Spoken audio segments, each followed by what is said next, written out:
Ladies and gentlemen, welcome. My name is Rudyard Griffiths. It's my privilege to have the opportunity to moderate tonight's debate and to act as your organizer. I want to start by welcoming the North American-wide television audience tuning in right now across Canada on CPAC, Canada's public affairs channel, C-SPAN across the continental United States, and on CBC Radio Ideas. A warm hello also to our online audience, watching this debate, over 6,000 streams active at this moment on Facebook Live, at Bloomberg.com, and MunkDebates.com. It's great to have you as virtual participants in tonight's proceedings.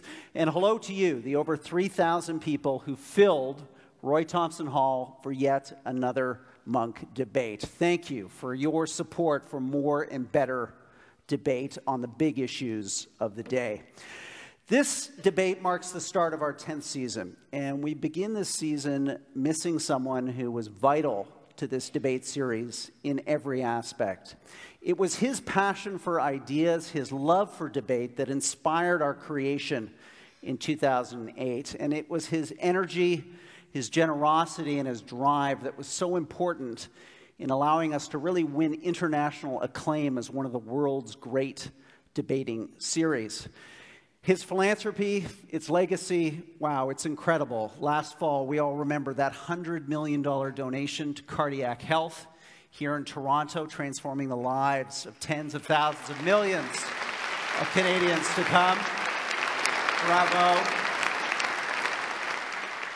We are all big fans and supporters of a terrific school for global affairs on the U of T campus, represented here tonight by many students who are in its master's program. Congratulations to you.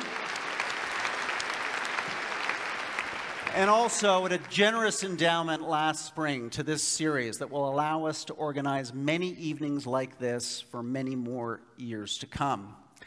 Now, knowing our benefactor as we do, the last thing he'd want is for us to mark his absence with a moment of silence. That wasn't his style. So let's instead celebrate a great Canadian, a great life, and a great legacy of the late Peter Munk. Bravo, Peter.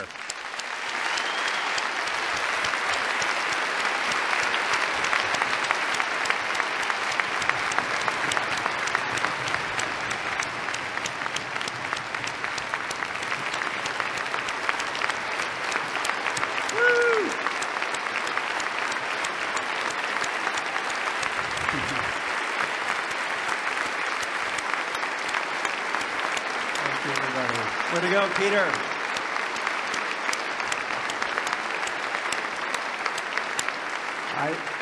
I know he would have enjoyed that, and I want to just thank Melanie, Anthony, Cheney for being here tonight to be part of Peter's continuing positive impact on public debate in Canada. Thank you guys for being here tonight. Now, knowing Peter as I did, the first thing on his mind at this point in the debate would be, Rudyard, stop talking. Get this debate underway. Get our debaters out here. Come on, get the show on the road. So we're going to do that right now because we have a terrific debate lined up for you this evening. So let's introduce first our pro team arguing for tonight's motion. Be it resolved, what you call political correctness, I call progress. Please welcome to the stage, he's an award-winning writer, scholar, broadcaster on NPR and sports networks across America, Michael Eric Dyson. Michael, come on out.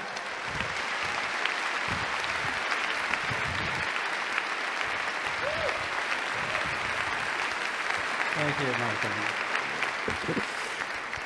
Michael's debating partner is also an award-winning author. She's a columnist at the New York Times and someone who is going to bring a very distinct and powerful perspective tonight. Michelle Goldberg. Michelle, come on out.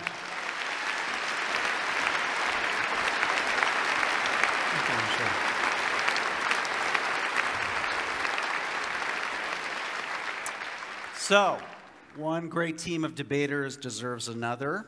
And arguing against our resolution, be it resolved what you call political correctness, I call progress, is the Emmy Award-winning actor, screenwriter, author, playwright, journalist, poet, and tonight debater, Stephen Fry.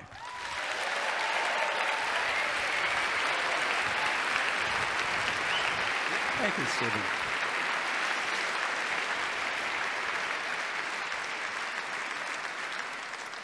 Stephen's teammate is a professor of psychology at the University of Toronto, a YouTube sensation, and the author of the big new international bestseller, 12 Rules for Life. Ladies and gentlemen, Toronto's Jordan Peterson.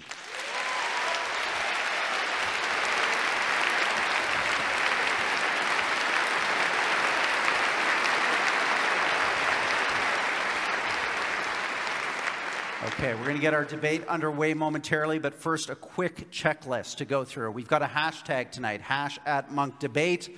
Those of you in the hall and those of you watching online, please weigh in. Let's get your opinions going. Also, for those of you watching online right now, we have a running poll, www.monkdebates.com/vote. Reflect, input, react to this debate as it unfolds over the next hour and a half.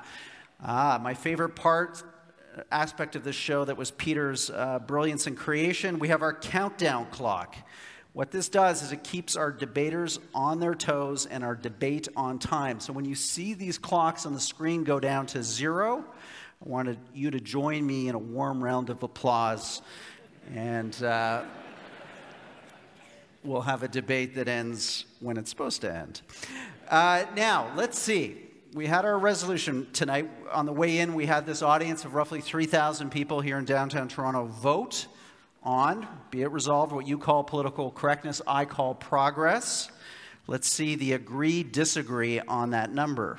36% agree, 64% disagree. So, a room in play. Now, we asked you, how many of you were open to changing your vote over the course of the debate? Are you fixed, agree, disagree, or could you potentially be convinced by one or other of these two teams to move your vote over the next hour and a half? Let's see those numbers now. Wow, okay, a pretty open-minded crowd. This debate is very much in play. And as per the agreed-upon order of speakers, I'm going to call on Michelle Goldberg first. Michelle, would you like a sip of water? You can have a sip of water before you start. Oh. Call on Michelle Goldberg first for her 6 minutes of opening remarks. Michelle. Okay, well, thank you for having me. As Rudyard knows, I initially balked a little bit at the resolution that we're debating because there are a lot of things that fall under the rubric of political correctness that I don't call progress. I don't like no platforming, or Twitter, or trigger warnings. You know, like a lot of middle-aged liberals, there are many aspects of student social justice culture that I find off-putting, although I'm not sure that that particular generation gap is anything new. On the record about the toxicity of social media call-out culture, and I think it's good to debate people whose ideas I don't like, which is why I'm here. So if there are social justice warriors in the audience, I feel like I should apologize to you because I'm probably not, you're probably going to feel like I'm not adequately defending your ideas. But the reason I'm on this side of the stage is that political correctness isn't just a term for left-wing excesses on college campuses or people being terrible on Twitter. Especially as deployed by Mr. Peterson, I think it can be a way to delegitimize any attempt for women and racial and sexual minorities to overcome discrimination, or even to argue that such discrimination is real. In the New York Times today, Mr. Peterson says, quote, "The people who hold that our culture is an oppressive patriarchy, they don't want to admit that the current hierarchy might be predicated on competence." Now, that sounds particularly insane to me because I'm an American and our president is Donald Trump. But it's an assumption that I think underlies a worldview in which any challenges to the current hierarchy are written off as political correctness. I also think we should be clear that this isn't really a debate about free speech. Mr. Peterson once referred to what he called, quote, "the evil trinity of equity, diversity, and inclusivity," and said those three words, if you hear people mouth those three words, equity, diversity, and inclusivity, you know who you're dealing with, and you should step away from that because it is not acceptable. He argues that the movie Frozen is politically correct propaganda, and at one point he floated the idea of creating a database of university course content so students could avoid postmodern critical theory. So in the criticism of political correctness, I sometimes hear an urge or an attempt to purge our thought of certain analytical categories that mirrors, I think, the worst caricatures of the social justice left that want to get rid of anything that smacks of colonialism or patriarchy or white supremacy. I also don't really think we're debating the value of the Enlightenment, at least not in the way that somebody like Mr. Fry, who I think is a champion of Enlightenment values, frames it. The efforts to expand rights and privileges once granted just to landowning white heterosexual men is the Enlightenment, or is very much in keeping with the Enlightenment. To quote a dead white man, John Stuart Mill, "The despotism of custom is everywhere the standing hindrance to human advancement." I think that some of our opponents, by contrast, frame challenges to the despotism of custom as politically correct attacks on a transcendent natural order. To quote Mr. Peterson again, each gender, each sex has its own unfairness to deal with. But to think of it as a consequence of the social structure, it's like, come on, really, what about nature itself?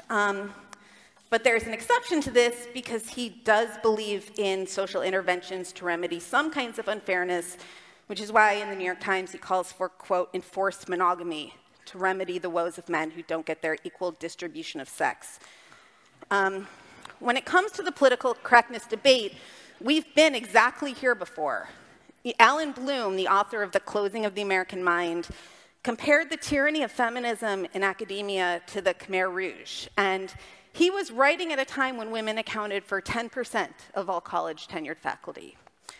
It's worth looking back at what was considered annoyingly, outrageously politically correct in the 1980s, the last time we had this debate. You know, having to call, or not being able to call indigenous people, quote, Indians, or having to use hyphenated terms, at least in the United States, of terms like African Americans. You know, adding women or people of color to the Western Civ curriculum, not making gay jokes or using retard as an epithet. And I kind of get it, right? New concepts, new words sort of stick in your throat. The way we're used to talking and thinking seem natural and normal, you know, by definition. And then the new terms, new concepts that have social utility stick, and those that don't fall away. So if you go back to the 1970s, Ms., you know, MS, as an alternative to Miss or Mrs. stuck around, and women with a Y didn't. And I think that someday, or I hope that someday, we'll look back and marvel at the idea that gender-neutral pronouns ever seemed like an existential threat to anyone. But I also don't think it's clear that, you know, that might not happen, because if you look around the world right now, there are plenty of places that have indeed dialed back cosmopolitanism and reinstated patriarchy in the name of staving off chaos. And they seem like terrible places to live. You know, I come to you from the United States, which is currently undergoing a monumental attempt to roll back social progress in the name of overcoming political correctness. And as someone who lives there, I assure you, it feels nothing like progress. Thank you.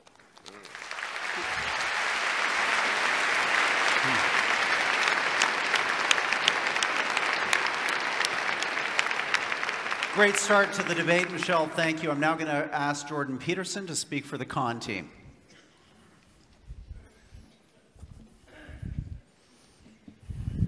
Hello. So we should first decide what we're talking about. We're not talking about my views of political correctness, despite what you might have inferred from the last speaker's comments. This is how it looks to me. We essentially need something approximating a low-resolution grand narrative to unite us. And we need a narrative to unite us because otherwise we don't have peace. What's playing out in the universities and in broader society right now is a debate between two fundamental low-resolution narratives, neither of which can be completely accurate because they can't encompass all the details. Obviously, human beings have an individual element and a collective element. a group element, let's say. The question is, what story should be paramount? And this is how it looks to me. In the West, we have reasonably functional, reasonably free, remarkably productive, stable hierarchies that are open to consideration of the dispossessed that hierarchies generally create. Our societies are freer and functioning more effectively than any societies anywhere else in the world, and than any societies ever have. And as far as I'm concerned, and I think there's good reason to assume this, it's because the fundamental low-resolution grand narrative that we've oriented ourselves around in the West is one of the sovereignty of the individual, and it's predicated on the idea that all things considered, the best way for me to interact with someone else is individual to individual, and to react to that person as if they're both part of the process, because that's the right way of thinking about it, the psychological process by which things we don't understand can yet be explored, and by things that aren't properly organized in our society can be yet set right. The reason we're valuable as individuals, both with regards to our rights and responsibilities, is because that's our essential purpose, and that's our nobility, and that's our function. What's happening, as far as I'm concerned, in the universities in particular, and spreading very rapidly out into the broader world, including the corporate world, much to what should be its chagrin, is a collectivist narrative. And of course, there's some utility in a collectivist narrative because we're all part of groups in different ways. But the collectivist narrative that I regard as politically correct is a strange pastiche of postmodernism and neo-Marxism. And its fundamental claim is that, no, you're not essentially an individual. You're essentially a member of a group. And that group might be your ethnicity, and it might be your sex, and it might be your race, and it might be any of the endless numbers of other potential groups that you belong to, because you belong to many of them. And that you should be essentially categorized along with those who are like you on that dimension in that group. That's proposition number one. Proposition number two is that the proper way to view the world is as a battleground between groups of different power. So you define the groups first, and then you assume that you view the individual from the group context, you view the battle between groups from the group context, and you view history itself as a consequence of nothing but the power maneuvers between different groups. That eliminates any consideration of the individual at a very fundamental level, and also any idea, for example, of free speech, because if you're collectivist at heart in this manner, there is no such thing as free speech. It isn't that it's debated by those on the radical left and let's say the rest of us, so to speak. It's that in that formulation, there's no such thing as free speech, because for an individualist, free speech is how you make sense of the world and reorganize society in a proper manner. But for the radical left type collectivist that's associated with this viewpoint of political correctness, when you speak, all you're doing is playing a power game on behalf of your group. And there's nothing else that you can do, because that's all there is. And not only is that all there is in terms of who you are as an individual now and how society should be viewed, it's also the fundamental narrative of history. For example, it's widely assumed in our universities now that the best way to conceptualize Western civilization is as an oppressive, male-dominated patriarchy, and that the best way to construe relationships between men and women across the centuries is one of oppression of women by men. It's like, well, look, no hierarchy is without its tyranny. That's an axiomatic truth. People have recognized that literally for thousands of years. And hierarchies do tend towards tyranny, and they tend towards the usurpation by people with power. But that only happens when they become corrupt.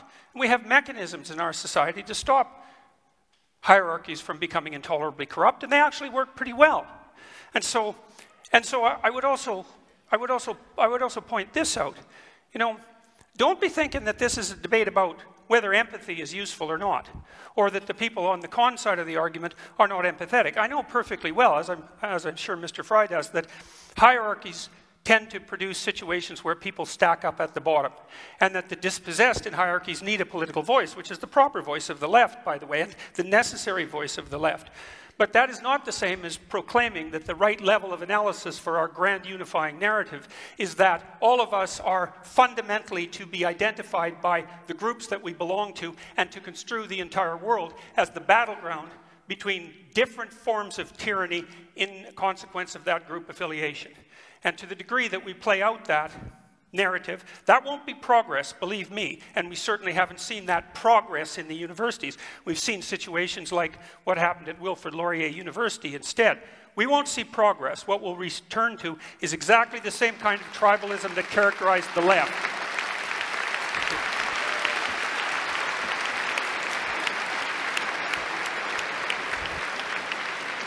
Thank you, Jordan. Michael Eric Dyson, your 6 minutes starts now. Thank you very kindly. Wonderful opportunity to be here in Canada.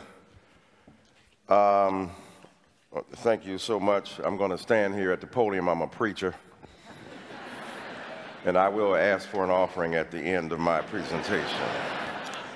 This is the swimsuit competition of the intellectual beauty pageant. So let me show you the curves of my thought. Oh my God, was that a politically incorrect statement I just made? How did we get to the point where the hijacking of the discourse on political correctness has become a kind of Manichaean distinction between us and them? The abortive fantasy just presented is remarkable for both its clarity and yet the muddiness of the context from which it has emerged. What's interesting to me is that when we look at the radical left, I'm saying, where they at? I want to join them. They ain't running nothing. I'm from a country where a man stands up every day to tweet the moral mendacity of his viciousness into a nation he has turned into his psychic commode.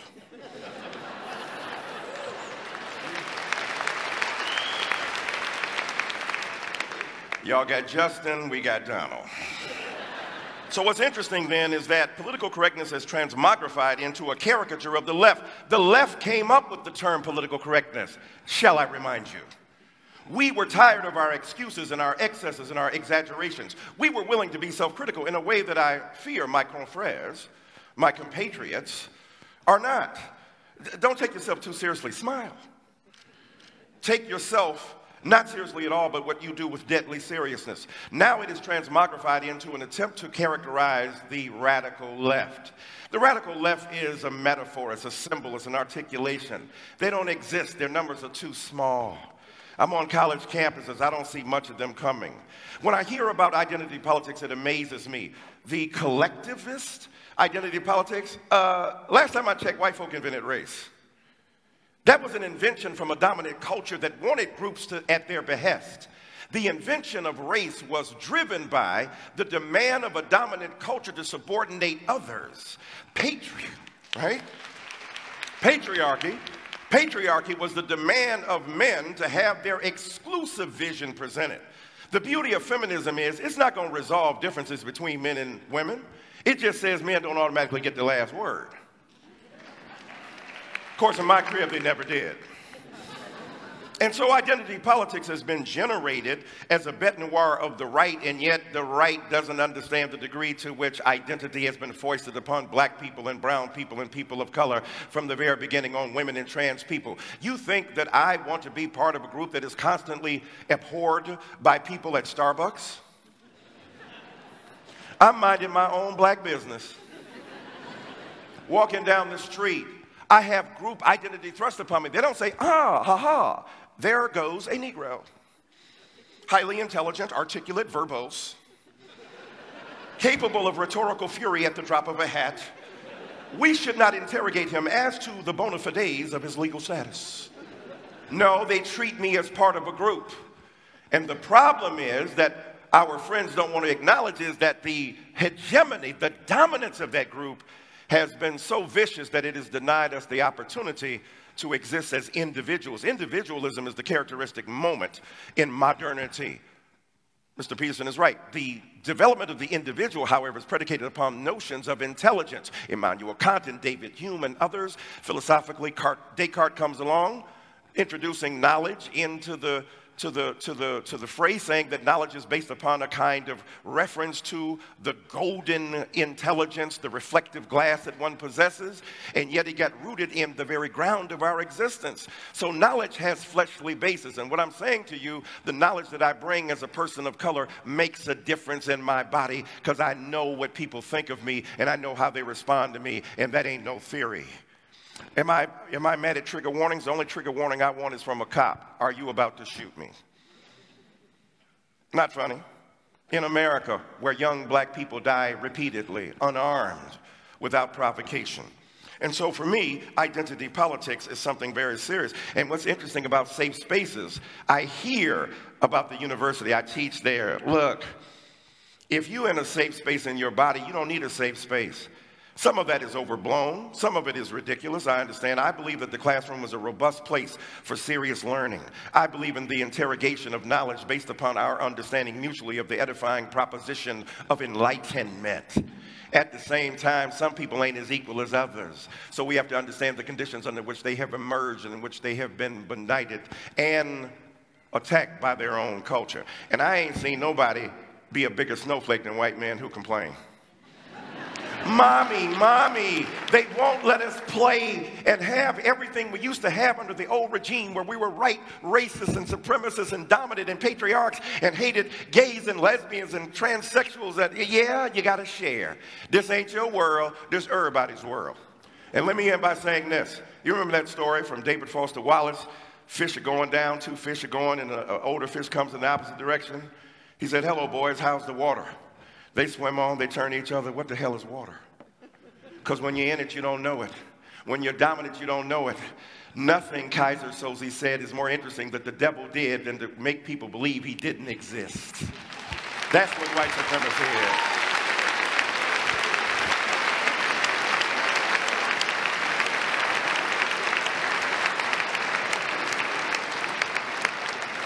Thank you, Michael. Stephen, you're up. We're going to put 6 minutes on the clock, and please start. Yes, I'll try and be as quick as possible, because if I miss that plane to London, I won't half hear the end of it from the bridegroom's mother. Now, in agreeing to participate in this debate and stand on this side of the argument, I'm fully aware that many people who choose incorrectly, in my view, to see this issue in terms of left and right, devalued and exploded terms as I think they are, will believe that I am betraying myself in such causes and values that I have espoused over the years. I've been given huge grief already simply because I'm standing here next to Professor Peterson, which is the very reason that I am standing here in the first place. I'm standing next to someone with whom I have, differences, shall we say, in terms of politics and all kinds of other things, precisely because I think all this has got to stop. This rage, resentment, hostility, intolerance, above all this with us or against us, certainty. A grand canyon has opened up in our world. The fissure, the crack, grows wider every day.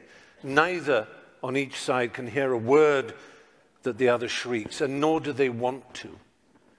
While these armies and propagandists in the culture wars clash, down below in the enormous space between the two sides, the people of the world try to get on with their lives, alternately baffled, bored, and betrayed by the horrible noises and explosions that echo all around. I think it's time for this toxic, binary, zero-sum madness to stop before we destroy ourselves. I'd better nail my colours to the mast before I get any further in this. It's only polite to give you a sense of where I come from. All my adult life, I have been what you might call a lefty, a soft lefty, a liberal of the most hand-wringing milksop, milquetoast variety.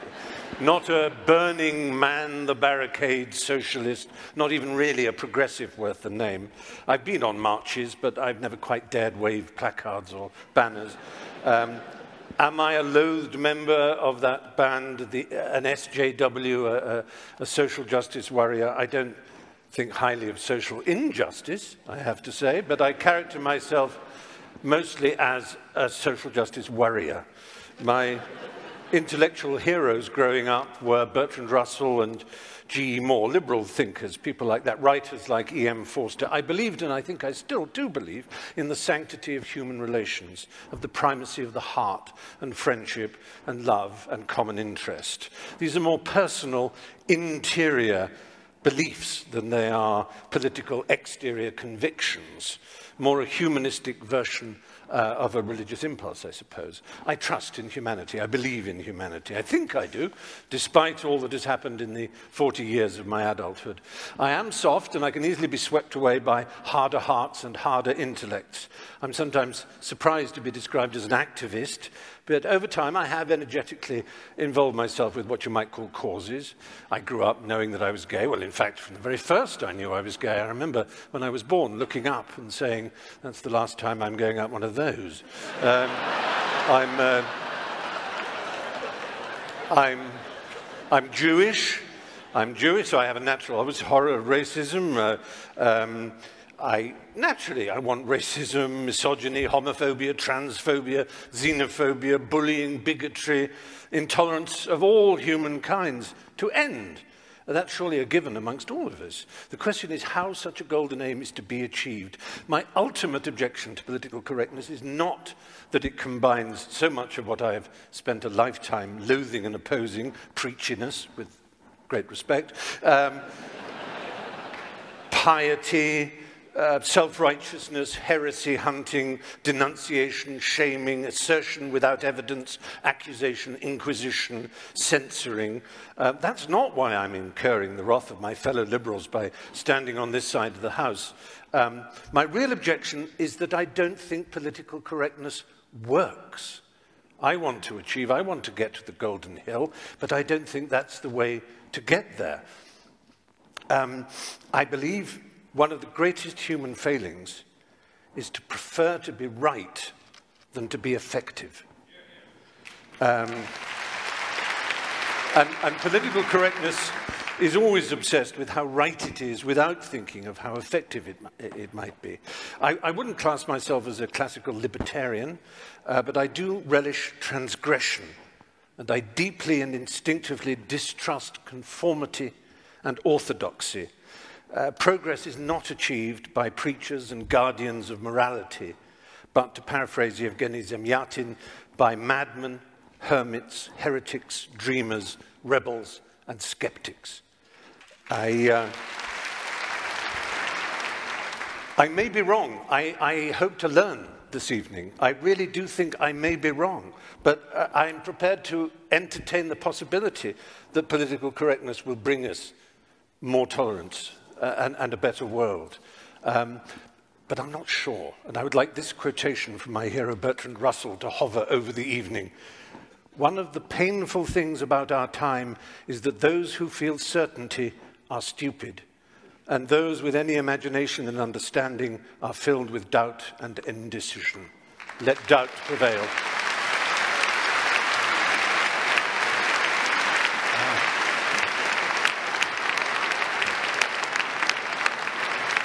So, great set of opening statements to set the scene. We're now going to go into a round of rebuttals to allow each of our presenters 3 minutes to reflect on what they've heard and to make some additional points. We're going to do that in the same order that we had the opening statements. So, Michelle, you're up first. We'll put 3 minutes on the clock for you. So, first, I would say that I think that the attempt to draw a dichotomy between individual rights and group rights is a little bit misleading.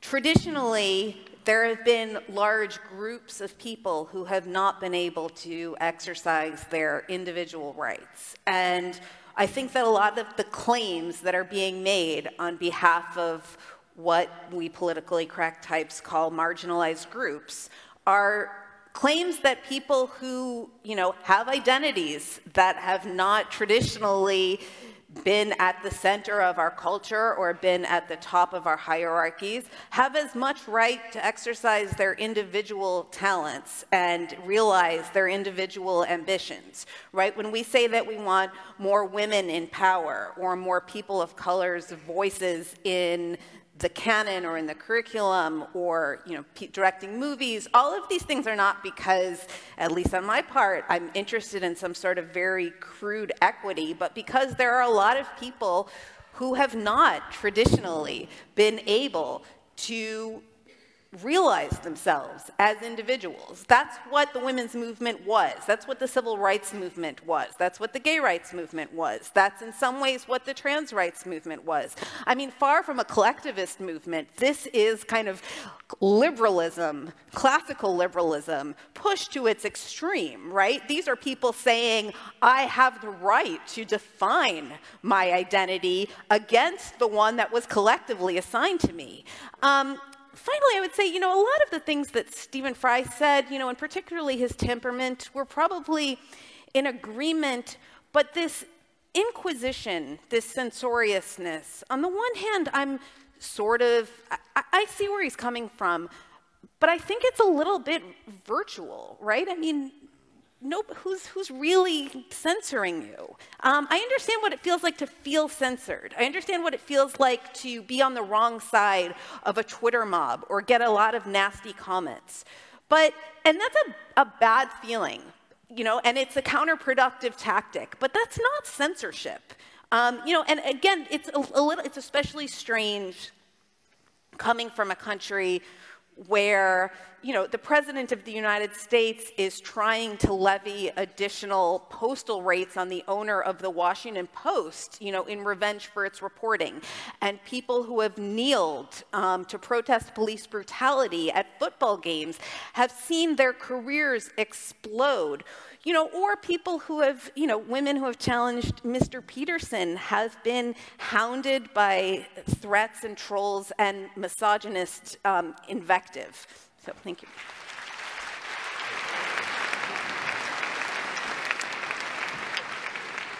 Jordan, we're going to have 3 minutes up on the screen there. Please respond to what you've heard. Well, I guess I would like to set out a challenge in somewhat the same format as Mr. Fry did to people on the moderate left. I mean, I've studied totalitarianism for a very long time, both on the left and on the right in various forms. And I think we've done a pretty decent job of determining when right-wing beliefs become dangerous. I think that they become dangerous when the people who stand on the right evoke notions of racial superiority or ethnic superiority, something like that. It's fairly easy to draw a box around them and place them to one side and necessary, and I think we've done a pretty good job of that. What I fail to see happening on the left, and this is with regards to the sensible left, because such a thing exists, is for the same thing to happen with regards to the radical leftists. Okay, so here's an open question.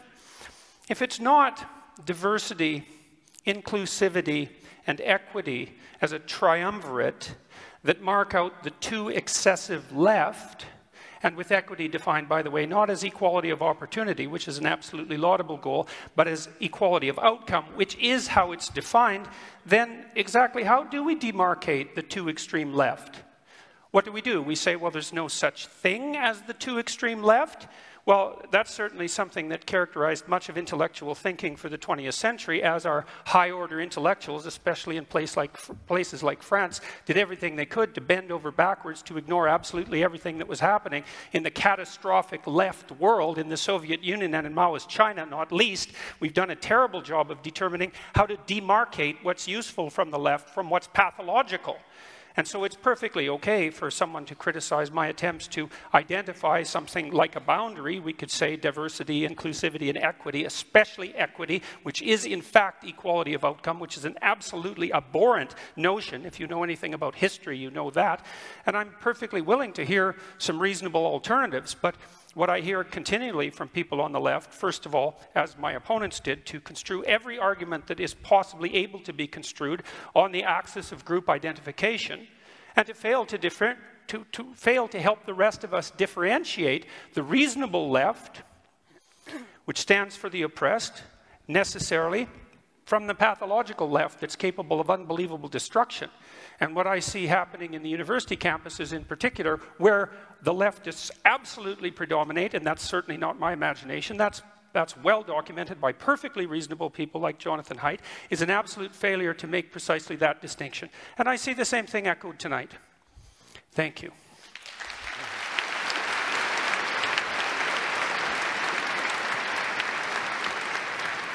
Michael, give us your rebuttal. Let me step out here in Peterson land. I feel freer already. I don't know what mythological collective Mr. Peterson refers to. I'm part of the left. They're cantankerous. When they have a firing squad, it's usually in a semicircle. Part of the skepticism of rationality was predicated upon the Enlightenment Project, which says we're no longer going to be subordinate to skepticism, to superstition. We're going to think, and we're going to think well. Thomas Jefferson was one of the great arbiters of rationality, but he was also a man who was a slave owner. How do you reconcile that? That's the complication I'm speaking about. That's not either or. That's not a collective identity. Thomas Jefferson believed in a collective identity, that is, during the day. At night, he got some Luther Vandross songs, went out to the slave quarter, and engaged in sexual relations and had many children with Sally Hemings. His loins trumped his logic. And when he talks about postmodernism, I don't know who he's talking about. I teach postmodernism. It's kind of fun. Jacques Derrida, just to say his name is beautiful. Michel Foucault. Michel Foucault talked about the insurrection of subjugated knowledges, people who had been marginalized now beginning to speak. The subaltern, as Gayatri Spivak talks about it in post-colonial theory. The reason these people grew up and grew into existence and had a voice is because they were denied. As Ms. Goldberg said, our group identity was foisted upon us. We were not seen as individuals. Babe Ruth, when he broke the home run record, he didn't bat against all best ball players. He batted against the best white ball players. When it's been rigged in your favor from the very beginning, it's hard for you to understand how much you've been rigged. You're born on third base, think you hit a triple at the Toronto Blue Jays game. And here we are deriving our sense of identity from the very culture that we ignore. Look at the indigenous names and the First Nation names: Toronto, Saskatchewan, Winnipeg, Tim Hortons. But I'll tell you, there's an envy of the kind of freedom and liberty that people of color and other minorities bring because we bring the depth of knowledge in our body. There's a kind of jealousy of that. As the greatest living Canadian philosopher, Aubrey Drake Graham, says, jealousy is just love and hate at the same time. And so for me, I think it's necessary. I agree with Mr. Fry. We shouldn't be nasty and combative. And yet, I don't see nastiness and combativeness from people. I see them making a desire to have their individual identities respected. When I get shot down for no other reason than I'm black, when I get categorized for no other reason than my color, I am living in a culture that refuses to see me as a great individual.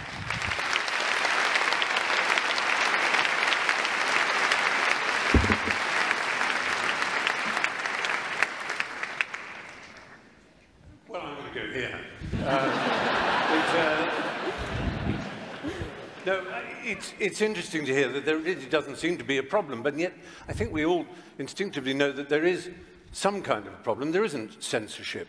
Of course not in the way that there is in Russia. I've been to Russia. I faced off with a deeply homophobic and unpleasant man, and there's political correctness in Russia. It's just political correctness on the right, and that's what I grew up with, political correctness, which meant that you couldn't say certain things on television. You couldn't say fuck, for example, on television, because it was incorrect to do so. And as always, the same reason was that someone would appear and say, I'm not shocked. Oh, of course, no, I'm not shocked. I'm not offended. I'm offended on behalf of others, young, impressionable, plastic minds, the vulnerable. And that's not good enough. It's so often people are saying, you see, I don't mind being called a faggot or a kike or whatever, or a mad person, because I've got mental health issues. I don't mind people insulting me. And people say, well, that's all right for you, Stephen, because you know you're strong. Well, I don't feel particularly strong, and I don't know that I like being called a faggot and a kike particularly, but I don't believe that the advances in my culture that have allowed me to marry, as I have now been for 3 years, to someone of my gender, I don't believe they are a result of political correctness. And maybe political correctness is actually just some sort of live trout, that the harder we squeeze it, the further it goes away. And you will be saying, I'm not talking about political correctness, you're talking about social justice, with which I agree, with whether you want to call it identity politics or the history of your people, the history of my people were slaves as well. Both the British were slaves of Romans and the Jews were slaves of the Egyptians. All human beings have been slaves at some point, and we all, in that sense, share that knowledge of how important it is to speak up. But Russell Means, who was a friend of mine towards the end, who founded the American Indian movement, he said, oh, for God's sake, call me an Indian or a Lakota Sioux or Russell. I don't care what you call me. It's how we're treated that matters. And so I'm really addressing a more popular idea. Also, actually, in Barrow, Alaska, an Inupiat said, call me an Eskimo. It's obviously easier for you because you keep mispronouncing Inupiat. You know, words do matter. I'll just end with a quick story. Gay rights came about in England because we slowly and persistently knocked on the door of people in power. We didn't shout, we didn't scream. People like Ian McKellen eventually got to see the Prime Minister. And when the Queen signed in the royal assent, as she has to, for the bill allowing equality of marriage, she said, Lord, you know, I couldn't imagine this in 1953. Really is extraordinary, isn't it? Just wonderful. And handed it over. Now, it's a nice story, and I hope it's true, but it's nothing to do with political correctness. It's to do with human decency. It's that simple.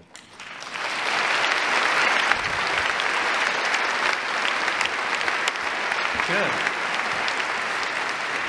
So some great rebuttals there, strong opening statements. Let's move now into the moderated cross-examination portion of this debate and get both sides engaging on some of the key issues here. And I think what we've heard here is a bit of a tension. Let's draw it out a bit more between the rights of groups to feel included, to have, in your words, Michelle, the opportunity for individuality, and a belief on the other side that there's something at threat here when these groups are overly privileged through affirmative action or other outcome-oriented processes. So, Michael, to start with you, why isn't there just harm that's done to groups by privileging their group identity, whether it be a group identity of race or of gender, and not immediately treating them as individuals in the way that Jordan and Stephen would like to see them first? Well, a couple of things. First of all, there was no arbitrary and random distinction that people of color and other minority groups made. When I talked about the invention of race, the invention of gender, the invention of groupthink, that was not done by those groups that have been so named, as Ms. Goldberg said. So first of all, you've got to acknowledge the historical evolution of that reality, and the concept of group identity did not begin with them. It began with a group that didn't have to announce its identity. When you are in control, you don't have to announce who you are. So that many white brothers and sisters don't see themselves as one among many other ethnicities or groups. What they see themselves as, I'm just American, I'm Canadian. Can't you be like us? Can't you transcend those narrow group identifications? And yet, those group identifications have been imprinted upon them by the very people who now, because their group power has been challenged. Let's make no mistake about it. There's a challenge. I agree with Mr. Fry in a kind of Netherland of how sweet it would be to have a kingly and queenly metaphor about how it got resolved. That ain't the real deal, homie. And in the real world, in the real world, there's stuff at stake.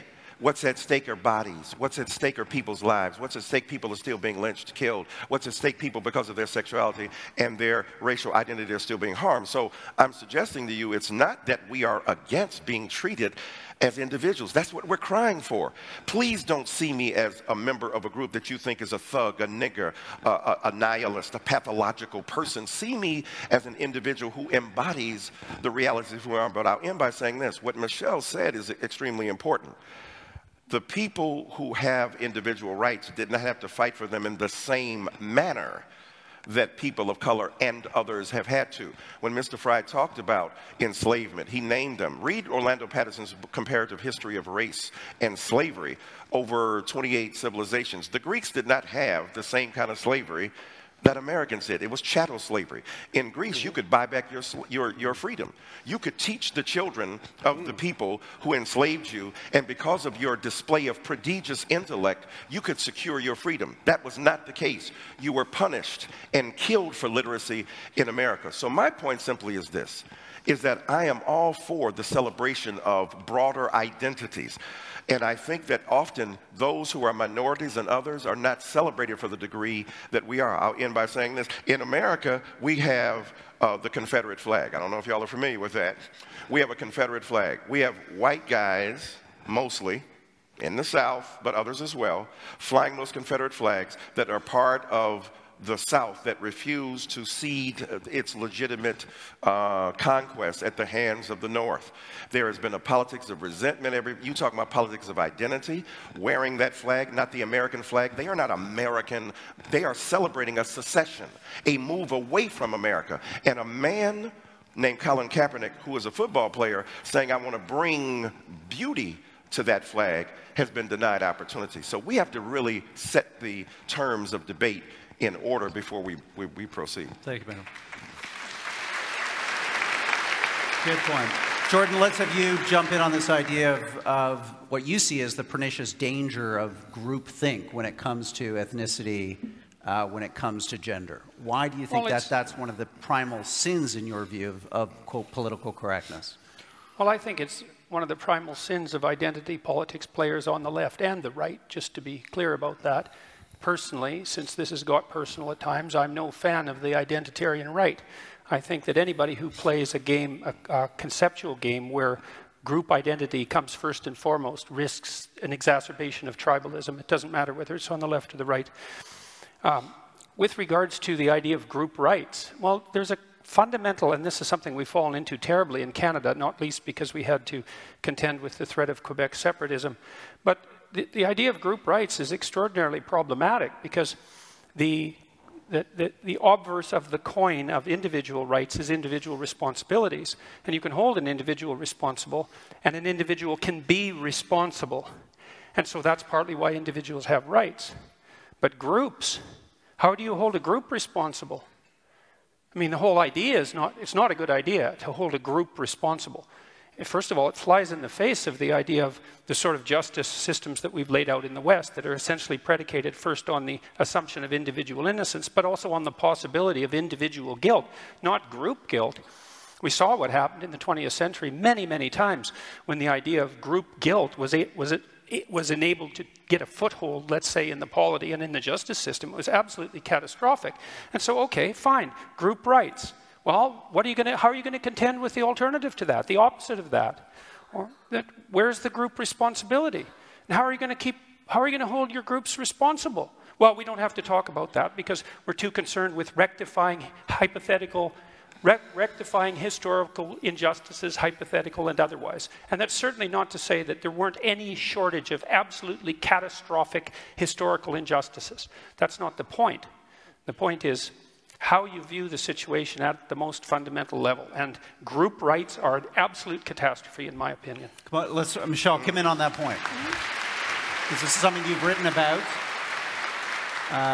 The idea that, you know, in identity politics, the identity of the group is absolutely a valid part of the discourse, and individuals could and should be seen and participate in groups as they enter into the civic space. I'm not sure that we necessarily have to analogize from the opposite of individual rights is individual responsibility. I'm not sure that that analogy necessarily holds for the groups. I mean, in the United States, and one of the things that I think is complicated about this discussion is that we're talking about three very different cultural contexts, three different histories, three different kind of legal regimes. But in the United States, a huge part of our politics has been groups struggling for rights for their individual members, right? I mean, so women in the United States, you know, seeking the right to reproductive control of their body. You know, African Americans in the United States seeking redress from police brutality or discrimination or simply the kind of tendency in America of white people to call the police whenever they see an African American in a place where they don't think that they're supposed to be. And I don't see how you can contend with any of those social problems if you see society as just an ocean of atomized individuals. You know, and I don't think there's anything pernicious about people banding together on the basis of their common identity to seek redress for discrimination and exclusion. I mean, I think that that is everything that's best about our democracy. That is the definition of progress. And so, again, I keep stumbling with the idea that this is somehow tyrannical or that way lies Stalinism. And, you know, a lot of times people who are opposed to political correctness talk about the concept of category creep, or is it no. Yeah, category creep, which is a concept that was originated by, I believe, an Australian academic, and it's basically the kind of a failure to draw distinctions, right? So that you kind of can't see the difference between, say, a KKK Grand Wizard and a conservative like, say, Ben Shapiro, or, you know, that you kind of see everybody to your right as, you know, fascist, sexist, totalitarian, intolerable. And I think that that is a real thing that happens in part because, you know, undergraduates often think in broad and slightly overwrought categories. I know I did when I was a kid. Yeah, maybe still do, but I hear a lot of category creep in, again, the argument against political correctness or against seeking group redress, the idea that kind of that way lies dehumanization, or, you know, that you're kind of 1 minute you're asking. Let's have Stephen come in on this. This is part of your opening remarks. You're a category creep, Stephen. Can you respond to that? It's a nice. I'm still very lost about why we aren't talking about political correctness. We're talking about politics, and that's fine. And I share, you know, I share exactly what you think about it. I'm not an enemy of identity politics per se. I can obviously see where it goes wrong and where it's annoying. Let's be empirical about this. How well is it working for you in America at the moment? Well, not well at all. Really isn't. Right. You can answer me in a moment. The reason that Trump and Brexit in Britain and all kinds of nativists all over Europe are succeeding is not the triumph of the right, it's the catastrophic failure of the left. It's our fault. We absolutely... My point is not that I've turned to the right or anything like that, or that I'm nice and fluffy and want everybody to be decent. I'm saying, fuck political correctness. Resist. Fight. If you have a point of view, fight it in the proper manner, using democracy as it should be, not channels of education, not language. You know, it's so silly. But there's a chess rule, you know. In chess, the best move to play in chess is not the best chess move, it's the move your opponent least wants you to play. At the moment, you're being recruiting sergeants for the right.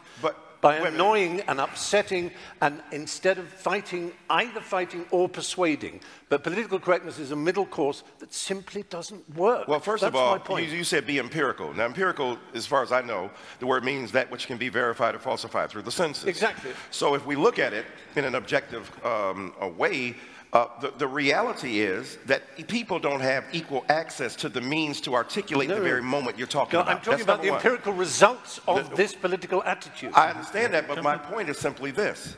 I'm suggesting to you that people use the weapons at hand. Now, it was Abraham Joshua Heschel, the rabbi, who said, everybody's not guilty, but everybody's responsible. Right? That's a distinction there. Everybody clearly is not guilty, but what's interesting, look at the flip side. If you have benefited from 300 years of holding people in servitude, thinking that you did it all on your own. Why can't these people work harder? Let me see, for 300 years, you ain't had no job. So the reality is, for 300 years, you hold people in the bands. You hold them in subordination. You refuse to give them rights. Then all of a sudden, you free them and say you're now individuals. Not having the skills, not having the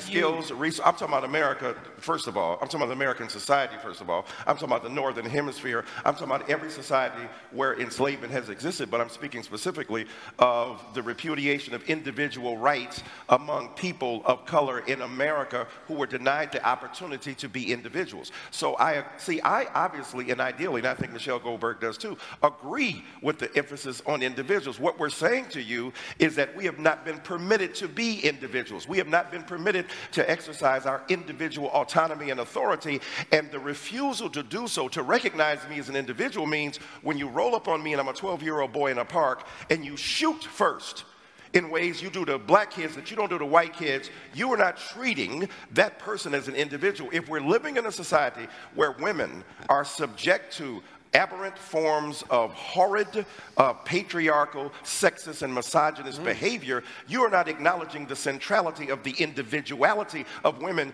You are treating them according to a group dynamic. And if we get beyond the ability of people on the right to understand the degree to which they have operated from the basis of benefit from group identity without having said, I'll end by saying this. The great American philosopher Beyonce Knowles said that it has been said that racism is so American that if you challenge racism, you look like you're challenging America. We are challenging inequality. We are challenging the refusal to see me as an individual. When we overcome that, have at it, we're all on equal plane. I think it's fine. I think it's good. fine. The pot is getting stirred here. So I've got a couple of questions. So let's your side spoke, so I'm going to go to Jordan, then to you, Let's Michelle. assume for a moment that I've benefited from my white privilege. Okay, so let's assume that. That's fine. Assumption. That's what you would say. So, so let's say, here, let's get precise about this, okay? Was that very individual of you? Let's get precise about this, okay? Let's get precise. To what degree is my present level of attainment or achievement a consequence of my white privilege? And I don't mean sort of. I mean, do you mean 5%? Do you mean 15%?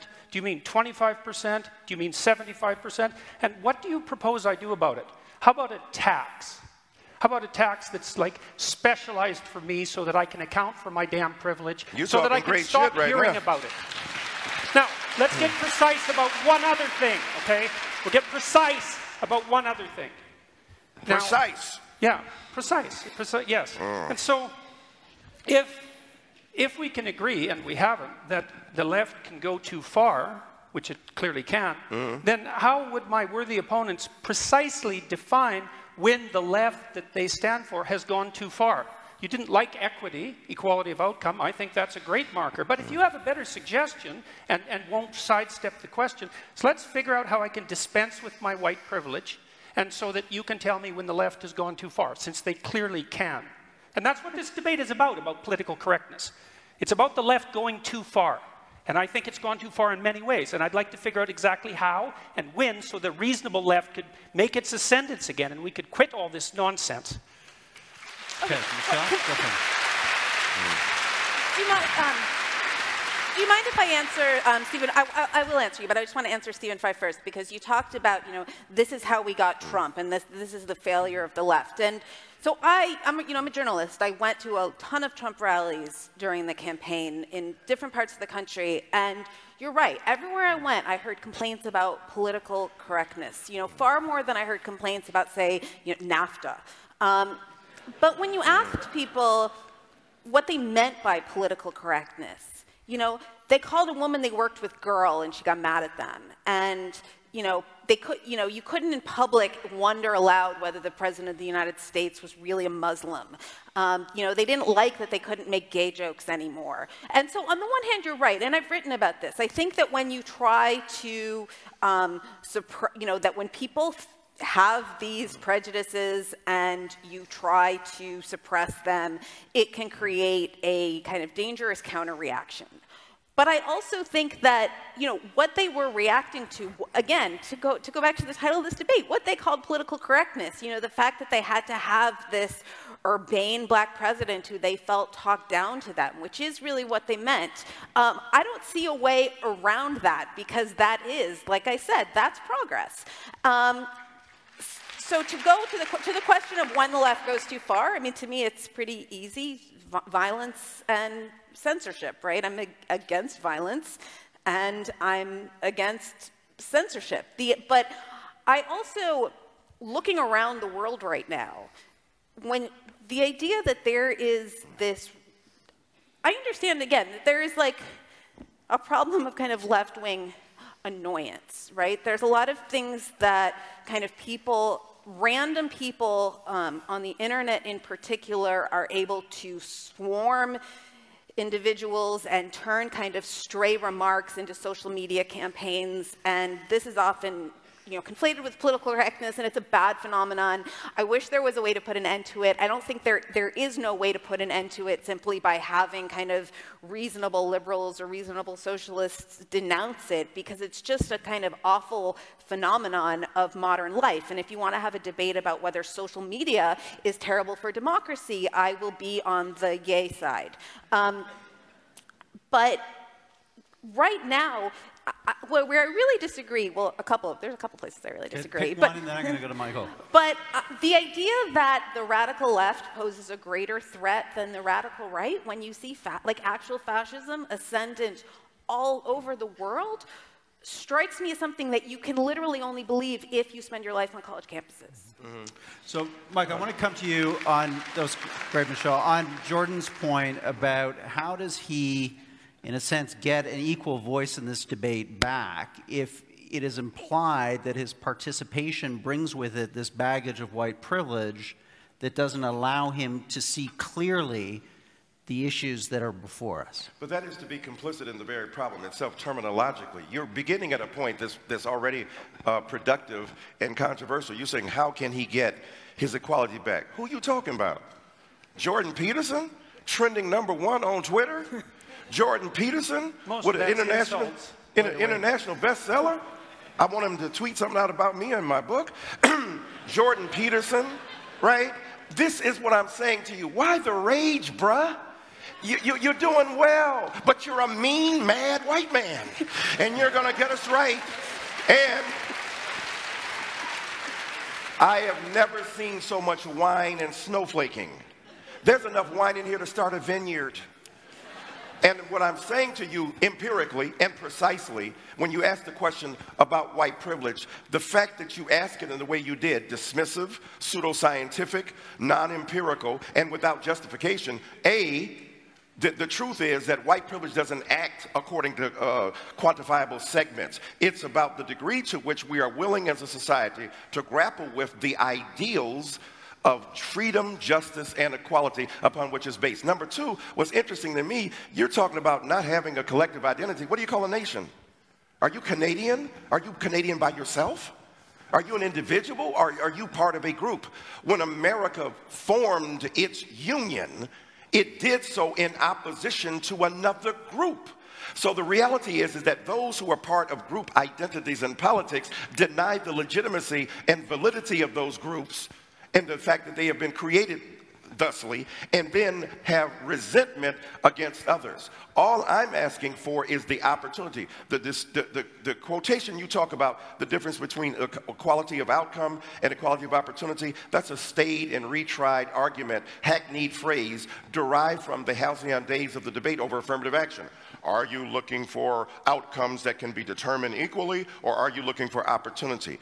If you free a person after a whole long time of oppression and say now you are free to survive, if you have no skills, if you have no quantifiable means of existence, what you have done is liberated them into oppression. And all I'm suggesting to you, Lyndon Baines Johnson, one of our great presidents, said, if you start a man in a race 100 years behind, it is awfully difficult to catch up. So I don't think Jordan Peterson is suffering from anything except an exaggerated sense of entitlement and resentment, and his own privilege is invisible to him, and it's manifest with lethal intensity and ferocity right here on stage. Jordan, I'm going to have to let you respond to that if you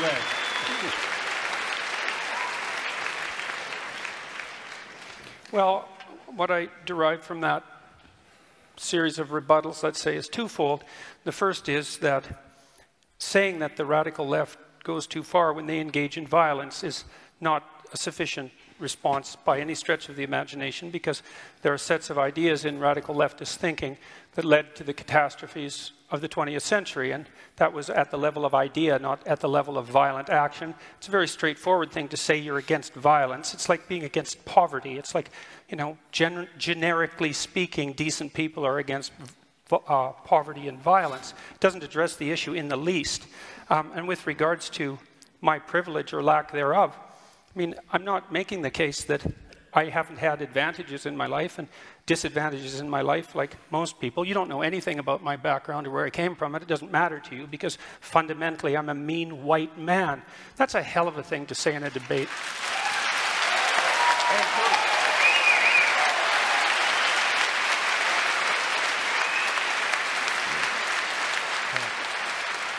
Let me just say. Very, very brief, because I want to move on to men and women. A good topic next. The mean mad white comment was not predicated upon my historical excavation of your past. It's based upon the evident vitriol with which you speak and the denial of a sense of equanimity among combatants in an argument. So I'm saying again, you're a mean mad white man, and the viciousness is evident. Okay. Okay. Okay. Let's reset. Change the decks here. Let's talk about another big factor of the so-called politically correct movement right now, which is the Me Too movement, and the extent to which we've seen this resurgence, this awakening around what have been a horrible series of systemic abuses and injustices towards women. Some people, though, Michelle, would say that we're in a cultural panic now, that the pendulum has swung too far, and that there is a dangerous overreaction going on where people's rights, reputations, due process has been thrown to the wind. How do you respond to that? Well, first, people started saying that within like 2 weeks of the first Harvey Weinstein stories breaking, right? The minute Harvey Weinstein and people men started actually losing their jobs over this, right? Which was something quite new, that men with histories of really serious predatory behavior were suddenly losing their jobs. You know, everybody had known about it for a long time, and there had been a sort of implicit impunity, and suddenly that was taken away, and it created this cultural earthquake, and as soon as it did, it created a lot of anxiety. Like, what if this goes too far? You know, I mean, the Me Too movement was only a couple of months old when my newspaper started running columns from people saying, why can't I criticize Me Too, which they were doing in my newspaper. So on the one hand, yes, of course, is due process important? Obviously. I think that when you look at who has actually lost their jobs, who's actually lost their livelihoods, I mean, look around. It's people, it's not people in general on a, you know, McCarthyist rumor. It's people who took their dicks out at work. It's people who, you know, it's people who there was, you know, tens of millions of dollars of settlements, and they lost their job for 4 months, and now they're staging comebacks. You know, Bill O'Reilly is about to get a TV show on a new network. So the idea that, again, this idea that kind of like men everywhere feel like they can't talk anymore and everybody's walking on eggshells, and I don't know, maybe that's true in your offices. It's not true where I live, you know, and the Me Too movement has been particularly active in media. You know, there was this thing, I don't know how many of you guys read about the shitty media men list. A woman wrote about, she started this sort of open source document where women could list men in media that everybody knew about, but nobody had ever done anything about. And it very quickly went public, and there was something sort of disturbing in it, right? You don't like these anonymous accusations floating around. Most feminists I know, including myself, were kind of, you know, freaked out by it and thought it was unfair to have people's reputations held up like this. But if you look at what happened to the men on the list, nothing. You know, they still have their jobs. I know men on that list. I work with men on that list. The people who actually, people have only, by and large, as far as I can think, in media, the people who have lost their jobs and lost their careers, it's been for extremely serious misbehavior documented by multiple women who had corroborating witnesses. And so, again, I understand this anxiety that relations between men and women are changing. Of course, that causes a lot of cultural anxiety. But I don't know that it's rooted in anything real. And get his view on this. Are we in a cultural panic? Is the response, as Michelle says, commensurate with the moment? I'm very confused by this.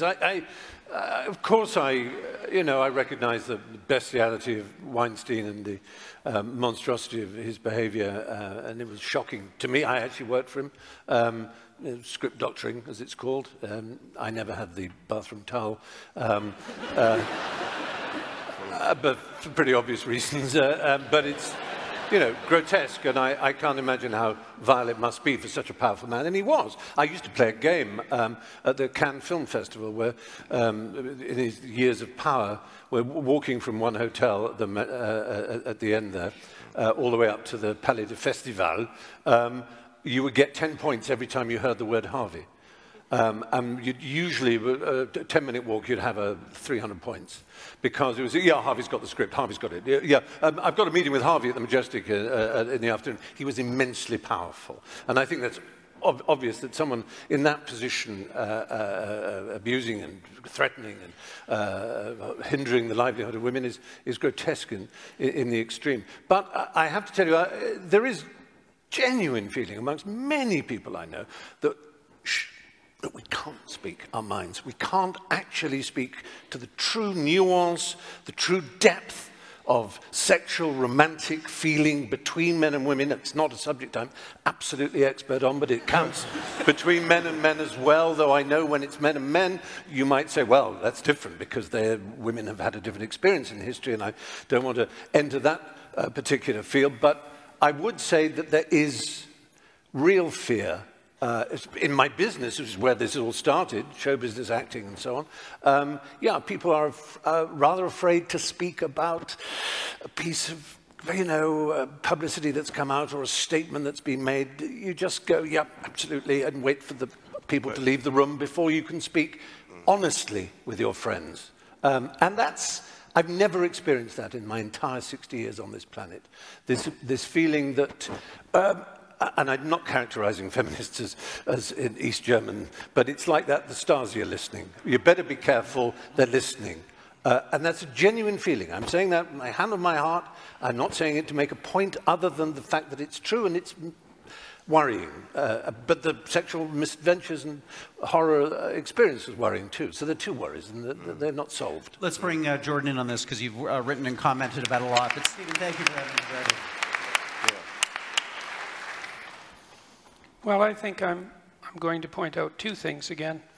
The first is that my question about when the left goes too far still hasn't been answered.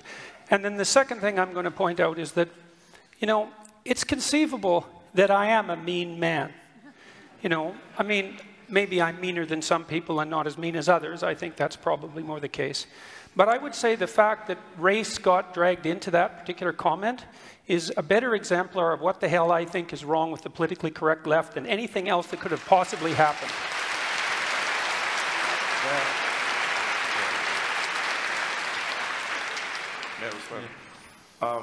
Imagine the hurt, the anxiety,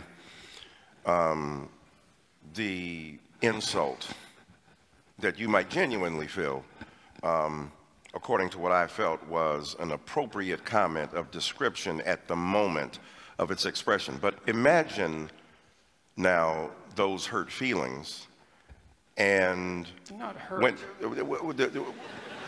Okay, you feel great.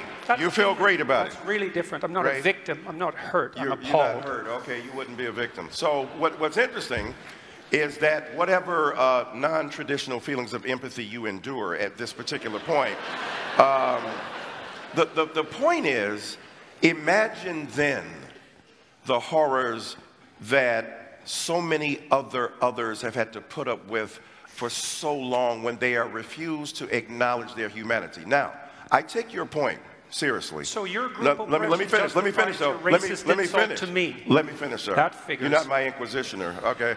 What I'm saying to you is that when you said you were upset that I added the element of race there, right? When I said mean, mad, white man. Well, what's interesting is that you may have felt that you were being ascribed a group identity to which you do not subscribe. You may have felt that you were being unfairly judged according to your particular race. You may have felt that your individual identity was being besmirched by my rather careless characterization of you, all of which qualifies for a legitimate response to me, but also the point we've been trying to make about the refusal to see our individual existence as women, as people of color, as First Nation people, and the like. My point simply has been, the reason I talked about race in that particular characterization, because there's a particular way in which I have come to a city I don't know if there are a lot of black people out here. Not sure. But I constantly come to places and spaces that are not my natural habitat, other than intellectual engagement and the love and the fury of rhetorical engagement, yes.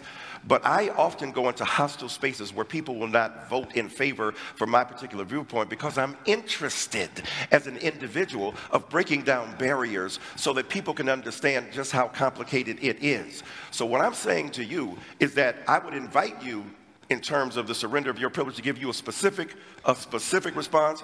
Come with me to a Black Baptist church. Come with me to a historically black college. Come to me to an indigenous or First Nations community where we're able to engage in some of the lovely conversation, but also to listen and hear. And when I added race to that, I was talking about the historically evinced inability to acknowledge others' pains equally to the one that they are presently enduring. So, as a human being, I love you as my brother, but I stand by my comment. Well, I've seen the sorts of things that you're talking about. I happen to be an honorary member of an indigenous family, so don't tell me about what I should go see with regards to oppression. You don't know anything about me. You asked me a question, I gave you a response. Yeah.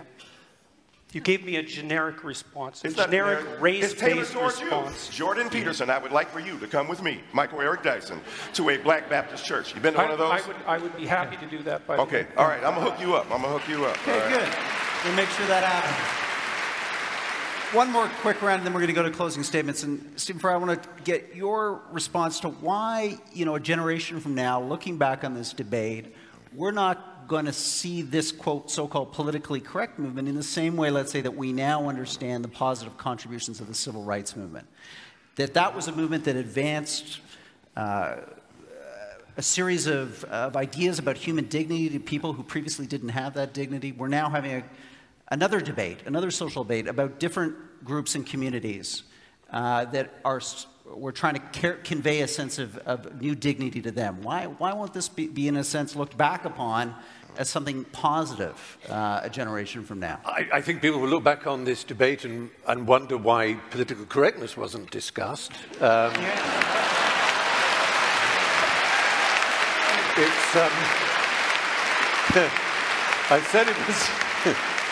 I said it was slippery. I mean, it's interesting to hear talk about race and about gender and about equality, and it's something that I've thought about a lot and I can learn a great deal about, but that's not why I came to this debate. I was interested in what I've always been interested in, the suppression of language and thought, the closing down, the rationalist idea that seems beguiling, that if you limit people's language, it may somehow teach them a different way of thinking, something that would have delighted the inventors of George Orwell's Newspeak, for example. And it seems to me it's just implausible. It doesn't work. And that's what I mean by empirical. It doesn't stand an empirical test.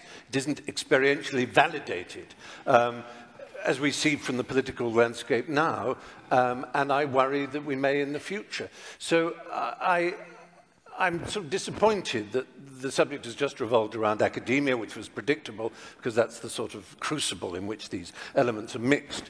But even more disappointed that really I haven't heard from Michelle or from Professor Dyson as to what they think political correctness is, because what they've talked about is basically saying progress, in our view, is progress. Well, I agree. That's, yeah.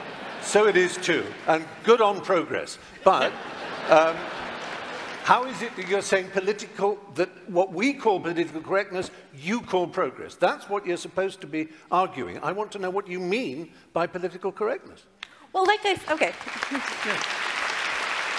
like I said, the reason a few months ago, right, you contacted me, asked if I wanted to do a debate about identity politics, and then you presented me with this resolution, and I said, well, there's like a lot of things that people call political correctness that I'm not going to defend. But then I realized who I was debating and saw that there was a lot of things that you, Jordan Peterson, call political correctness that I call progress. And to some extent, you too, Stephen Fry, when you talk about it being outrageous to tear down, or not outrageous, I won't put words in your mouth, but that we shouldn't be tearing down statues of kind of notorious racists, that we should just instead be throwing eggs at them. you know, so those sorts of things, if you call them political correctness, I call them progress. Now, this feeling of being silenced, which I understand, although it seems very vague, right? You kind of are not quite putting your finger on who is silencing you, except for a vague fear that if you say something untoward, you're going to be the subject of, I'm not Shaming, sure. yes. Shaming, but by who? Yeah. But by what? By the internet? I'm not taking their names. That's No, not but I the mean- point. I'm scared. I You're- wouldn't. but If you're I scared. listed, But that's again, the point. you're scared. It is a culture of right. fear. I understand there's that element Yeah. of fear. What I'm saying is that it's a feeling. It's a feeling that is this sort of intangible result of, I think, Come on, primarily. we've all seen the sort of show trial thing where the person then apologizes. I have so much to learn about sexual politics. I am really sorry. Signed a lawyer, crossed out the name of the person. You think the real mistake of our left is that we underestimate the right. The right isn't as stupid as we'd like them to be. If only they were. If only they weren't so cunning, so sly, so smart, so aware of our shortcomings. And I just fear that political correctness is a weapon that they value. That the more we tell the world how people should be treated, how language should be treated, what words are acceptable, what attitudes are acceptable, what HR meeting is going to tell you in a long bullet-pointed list about how you look at people. All of this is meat and drink to bad people, to malefactors, to bad actors. I'm not counting myself as one of those bad actors in that sense.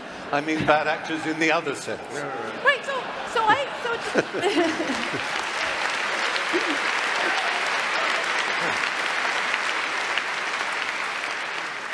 So there are, like I said, there are a lot of ways in which I agree with you, although I would like to hear, I mean, to turn it back on you, I would like to hear you say, you know, what are the words that have fallen into disrepute that you think we should be resurrecting, right? I mean, to me, this is this area of like hotly contested social change right now, where a lot of people feel it's about words that have gone into disuse. It's very often phrases, jargonistic slogans, heteronormative, cisgendered, those kind of things. They're just an insult. You know, imagine you're a young student arriving at university and someone's bombarding you with this preposterous hermeneutical nonsense from misread textbooks, misread Foucault, if I may say, and misread Derrida, and so on. Because I was at Cambridge, England, doing English literature. We had our French phase, and there's value in that. It's an interesting game, and it is. It's a place to. I think I'd just really say that the ghost hovering over me it's a letter Oscar Wilde wrote, and he said to Bosie, his love, he said, the fact that you didn't get a degree is nothing, but you never acquired what is sometimes called the Oxford manner, and I'll say for that, the university manner.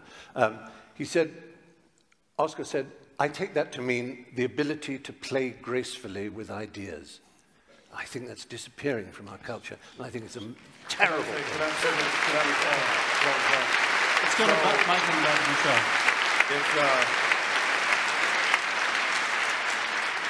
It's hard to be the self-deprecating Englishman. It's, You've no idea. But no, I got a pretty good idea here today.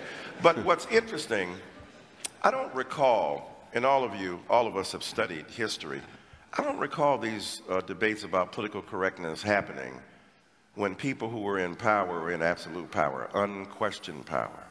Political correctness, right? Political correctness becomes an issue. And what I mean by that is people who used to have power, who still have power but think they don't, who get challenged on just a little bit of what they have and don't want to share toys in the sandlot of life. So all of a sudden it becomes a kind of exaggerated grievance. Now, the things you named, the bullet points and the cisgender and the heteronormativity and the heteropatriarchy and the capitalist resurgence and the insurrection of subjugated knowledges to give Foucault some more love, or the Derridian deconstruction, all that stuff. The French phase is still going on with the French fries in America.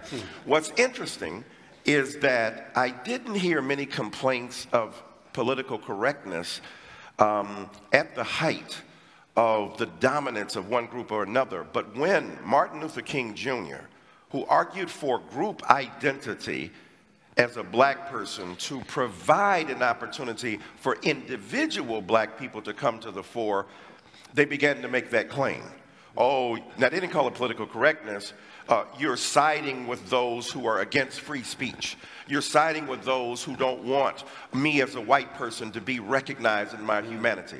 And what I mean by political correctness is the kind of politics of ressentiment that are articulated by various holders of power at certain levels, at various levels. That one of the beautiful things about Foucault that I take as opposed to Max Weber is that Foucault said power breaks out everywhere. I would think a person who's critical of political correctness like you would appreciate this, as opposed to Max Weber, who said power is over there in a hierarchical structure where subordination is the demand. Foucault said no, power breaks out even among people who are disempowered. So you can hurt somebody in your own community. What's more politically incorrect than a black Baptist preacher identifying with a first-century Palestinian Jew and still loving atheists? What's more politically incorrect than a black intellectual going on Bill Maher and defending his ability to continue to have this show despite using the N-word? I, sir, believe in a politically incorrect version. When I go as a black Baptist preacher to chastise my fellow believers about their homophobia, that goes over like a brick cloud. When I come into arenas like this, I understand that my back is up against the wall. But I think... Come and sit over here. I want to sit on your lap. I want to sit on your lap in a while. But what I'm saying to you... But don't get excited. But what I'm saying to you... Don't flatter yourself. Oh, well, that's all right.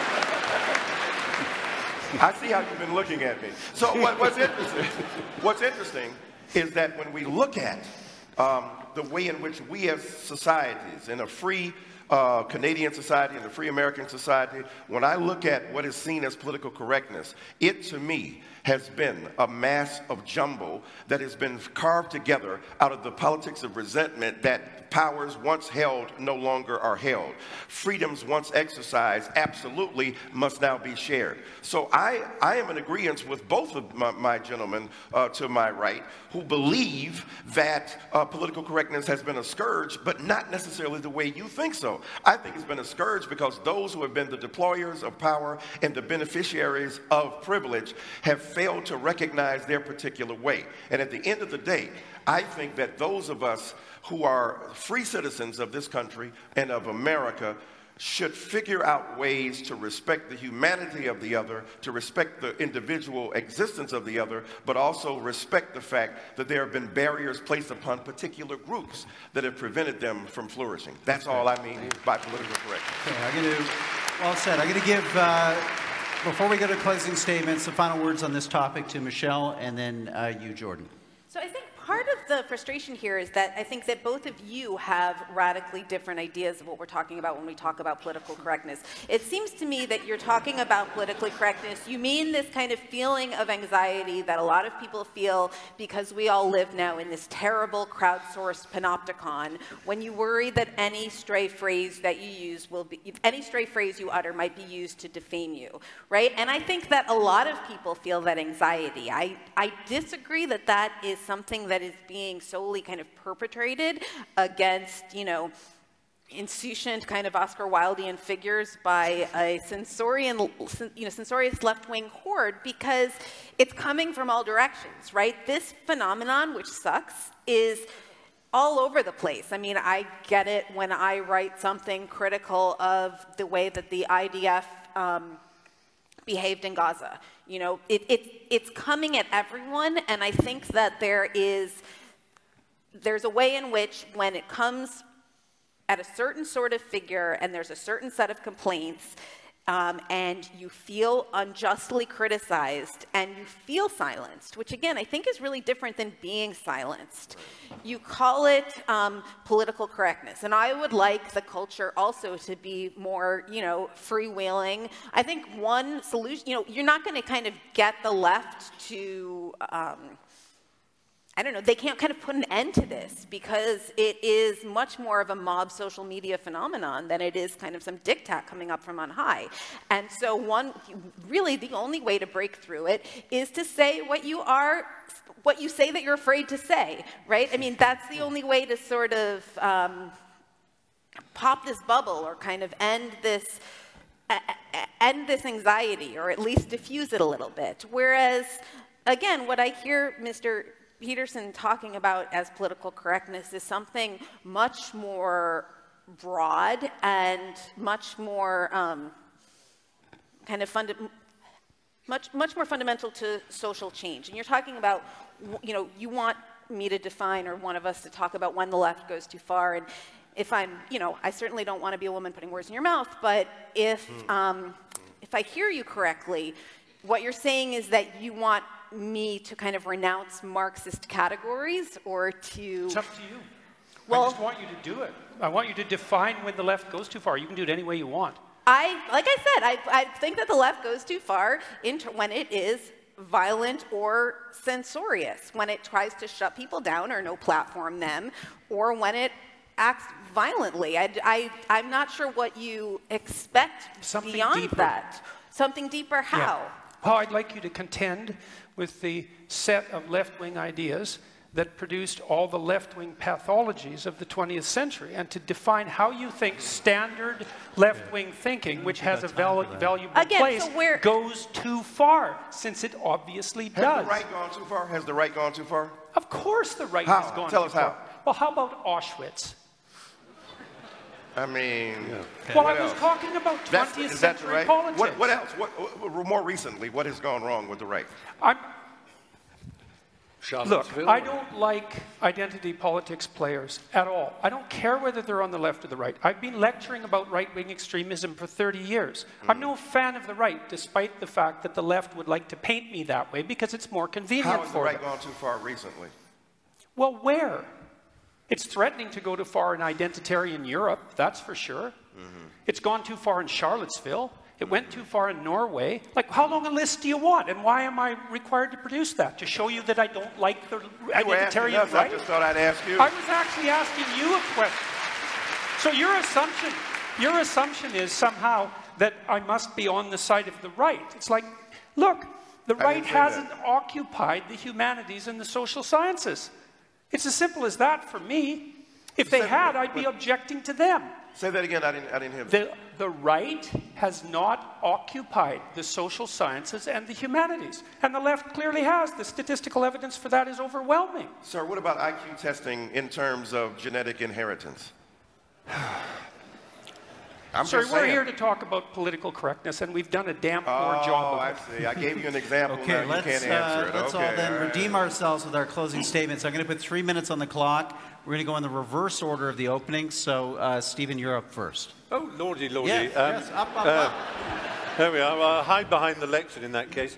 Well, I've been fascinated by this conversation. There's been an enormous clash of cultures in the conversation. We've had, you know, classic, if I can call it, huckstering snake oil pulpit talk, which is, it's a mode of discourse, it's a rhetorical style that I find endlessly refreshing and vivifying, but I'm not sure that we actually focused on the point in question. And my objection has always been towards orthodoxies. I'm a heterodox and a contrarian, and I can't help myself. And I think there's been an underestimation of the fact that language does affect people. It does make the young in particular, as they're starting out on their educational or their work careers, it makes them very anxious, it makes them very angry, very upset, very alienated, to feel that they don't know anymore how to operate in the world, how to engage in relationships, how to think honestly. So they accrete more and more to their own mini groups.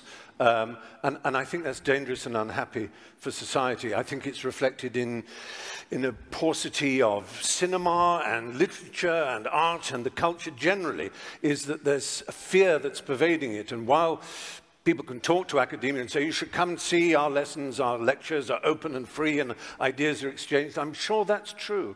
I'm sure it's true, but I don't think we should underestimate how much this feeling is prevalent in the culture of this strange paradox that the liberals are illiberal in their demand for liberality. They are exclusive in their demand for inclusivity. They are homogeneous in their demand for heterogeneity.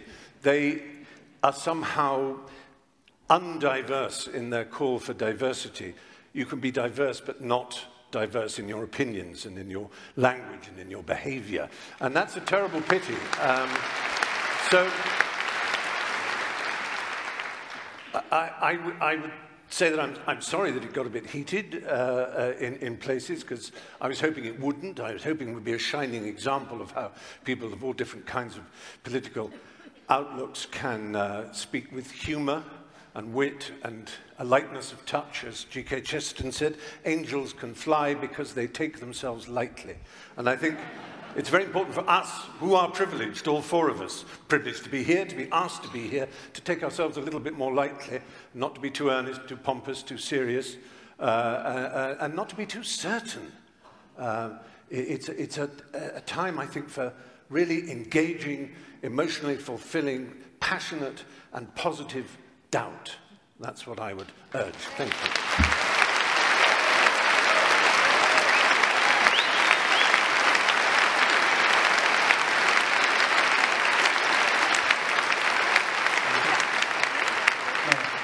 Michael, we're going to put 3 minutes on the clock for you. Please, your closing. Thank you so much for that compliment, Brother Fry. I'm used to not exclusively white men who see black intelligence articulated at a certain level feeling a kind of condescension. If I came up here, Mr. I was saying the other day, but a kind of verbal facility automatically assumed to be a kind of hucksterism and snake oil salesman. I've seen that. I get it. I get hate letters every day from white brothers and sisters who are mad I'm teaching their children. You're just trying to co-opt our children. You're trying to corrupt them. Yes, I'm trying to corrupt them so they will be uncorrupted by the corruptibility that they've inherited from a society that refuses to see all people as human beings. The death threats I've received constantly for simply trying to speak my mind, it's not about a politically correct society that is open-minded and that has some consternation about my ability to speak. I'm getting real live. You want empirical death threats that talk about killing me, setting up to hurt me and harm me simply because I choose to speak my mind. I agree with my confreres and my compatriots that we should argue against the vicious limitation and recursions against speech. I believe that everybody has the right to be able to articulate themselves, and the enormous privilege we have to come to a spot in a space like this means that we have that privilege and we should be responsible for it. No matter where we go from here, me and Brother Peterson will go to a Black Baptist church.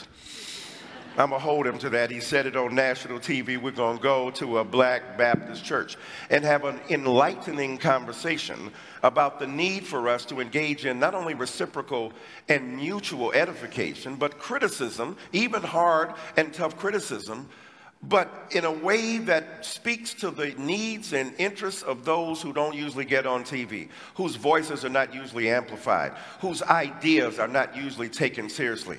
And when they get to the upper echelons of the ability of a society to express themselves, they are equally subject to vicious recrimination and hurtful resistance. There's an old story about the pig and the pig and the chicken going down the street and said, let's have breakfast. The chicken just has to give up an egg. The pig has to give up his ass in order to make breakfast. We have often been the pigs giving up our asses to make breakfast. Let's start sharing them asses with everybody else. Thank you.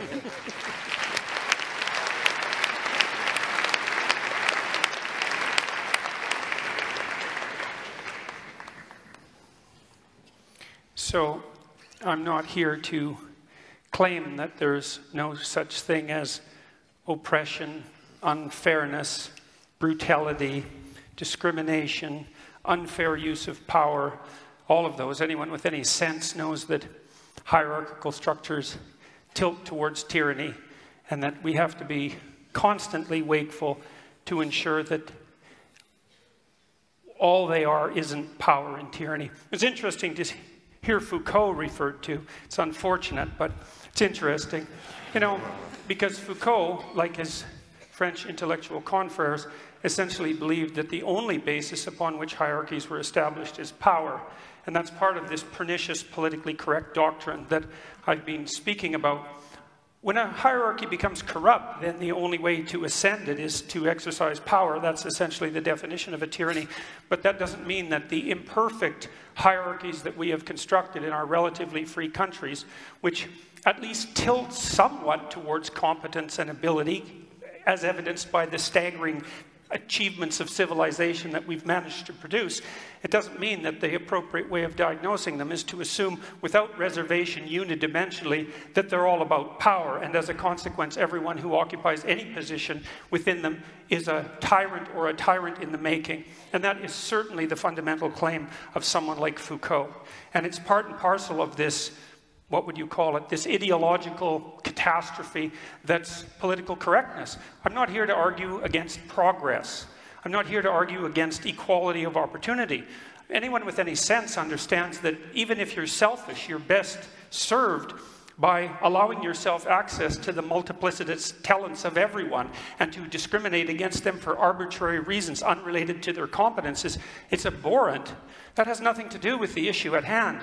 It isn't that good things haven't happened in the past and should continue to happen. That's not the point. The point is the point my compatriot Fry made, which is, well, we can agree on the catastrophe and we can agree on the historic inequity, but there's no way I'm going to agree that political correctness is the way to address any of that, and there's plenty of evidence to the contrary, some of which I would say was displayed quite clearly tonight.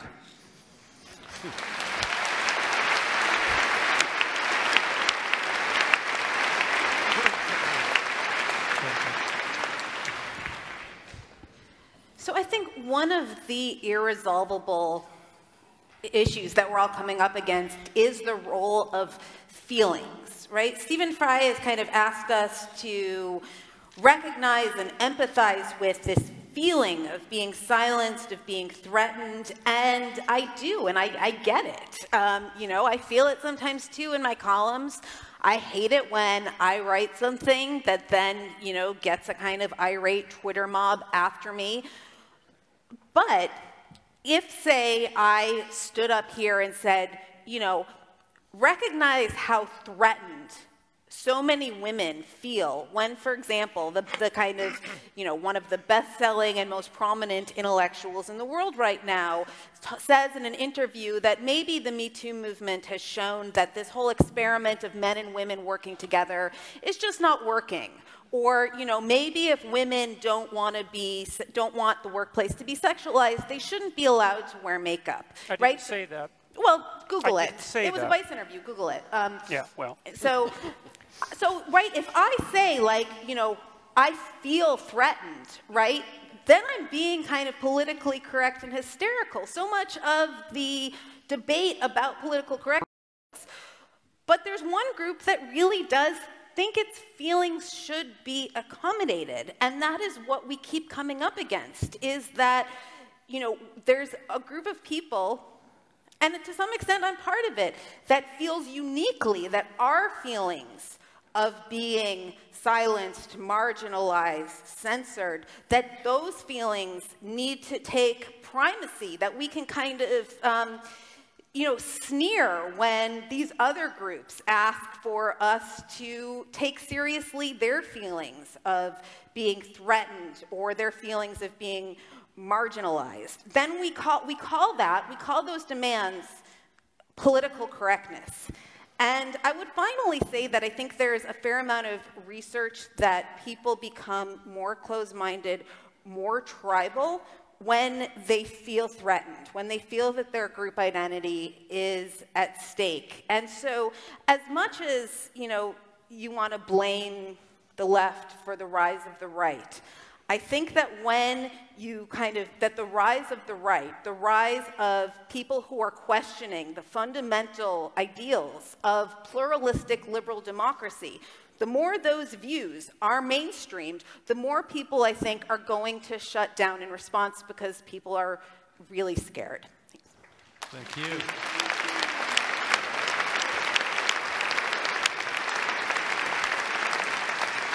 Well, first of all, I think on behalf of all the debaters, I think we want to thank the audience. You were engaged, you were mostly civil, and not so civil in ways I think that we enjoyed. So I think on behalf of the debaters, everybody, thank you, audience. This was a challenging topic, and you did a great job. We appreciate it. Also, a big thank you to our debaters. You know, it's one thing, all of these give regular speeches, but it's a very different thing to come on in the stage in front of a live audience, a large television audience, and have your ideas contested in real time. And again, to all four of you, thank you for accepting our invitation to come here tonight. It's great.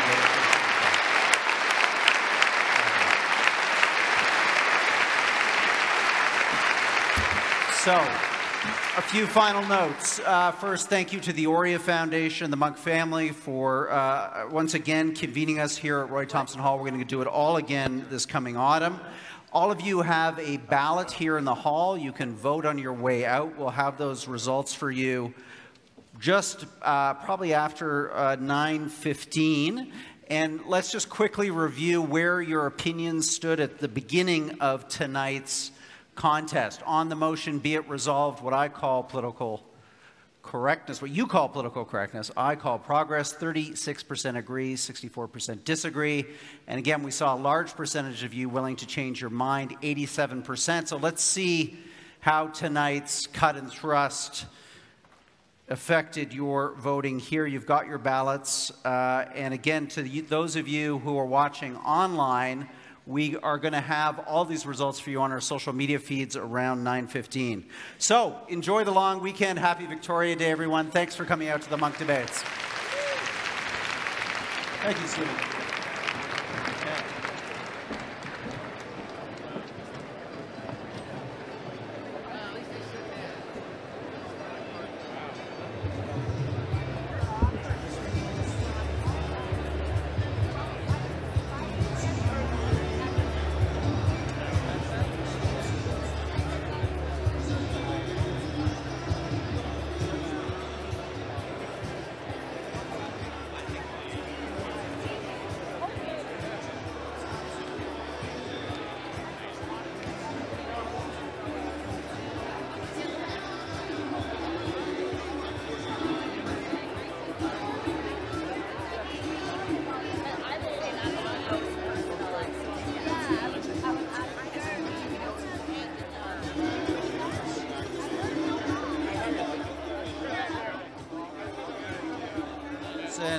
And Stephen Fry right now to get their reactions to tonight's debate. Some hotly contested moments here, so we'll be curious to see what happens with the audience vote over the course of the next few minutes. And also for those of you watching online, we have had our running poll. That poll again was www.monkdebates.com/vote. So go there, check out, see how each of these debaters did in terms of their opening statements, their rebuttals, the moderated section, and the closing statements. Did we see any changes there? So again, we're going to go right now to Stephen Fry and Jordan Peterson, get their thoughts on how the evening played out.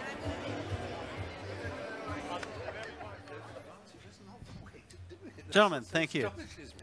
Thank you both. We're just going to do a quick discussion with the online audience who's watching right now, just to get your reactions to the debate. And maybe to start with you, Jordan. There were some heated moments here. Did that surprise you, that the exchanges that you had with Michael Eric Dyson? Well, I wouldn't say it surprised me. Well, I suppose it probably did. It just didn't seem like a very good tactical move. You know, and I stand by what I said. I don't see any reason at all that my racial identity needed to be dragged into the discussion, independent of my personality proclivity. I would say what I just said to Mr. Fry here is that it was a pleasure sharing the stage with him. I've rarely heard anyone ever deliver their convictions with such a remarkable sense of passion and wit and forbearance and erudition. It was really something. Yeah. And Stephen, a challenging debate because in a sense we're trying to mesh two different views here, two different worldviews, one very focused more on identity politics, group identity. You, in a sense, having an argument really more about the larger culture itself and Yes. the tenor and tone of the conversation I within worried it. that I was being a little kind of scattergun, really, and that both scattergun and too specific, that I had just taken very literally the popular idea of political correctness as being a kind of control of language and a shutting down of certain phrases or an introduction of others, and the kind of day-to-day, as I say, human resource departments of corporations and that sort of thing, so I was slightly disappointed that it just became a debate about race and about gender and so on. But that was, I guess, natural. And I still, the fact is, I'm still a lefty, but a soft one. I just don't have... I'm not too soft. Flabby, squashy in every sense. And I realize that that's not a political point of view, it is a personal one. Right. And the gap between the personal and the political, which is a space you obviously are very interested in as a psychologist, is one that is rarely explored. People are either so personal that it has no application in the outside world and the organization of human affairs, or they're so political and so much to do with structure and distinction between hierarchies and networks and so on, that they forget the individual. And that's the space in which the impassioned liberal lives, and it's not easy to do it because you often do sound rather wet, and I'm aware that I did. But I enjoyed it. Yeah, thank you for coming. Just finally, before I free you two both to a well-earned drink, anything left unsaid, Jordan? Any point that you wanted to make that you didn't feel you had the time or the opportunity? No, I don't think so. I said my piece, yeah. Great. Same question to you, Stephen. I know, I think I got across. I mean, there's so much you can talk about in that field, and I just wanted to leave with the point that I do want, like everybody, it's a no-brainer. We want the world to be fairer, juster, sweeter, kinder, but it's how you get there, and I felt that wasn't really addressed. Okay. Well, gentlemen, thank you both very much from our online audience. A big thank you also, I know, to Jordan Peterson and Stephen Fry for participating in, a debate with some stakes on the table, for sure. Thank you, gentlemen. I'll see you in the reception. You bet. Again, online viewers, we now have Michael Eric Dyson coming into the camera range here with Michelle Goldberg to get their reactions to the debate. So, guys, thank you for being part of this. You know, it's a complicated subject. It's got a lot of different moving pieces and elements. I think we addressed some of the constituent parts. Maybe start with you, Michelle.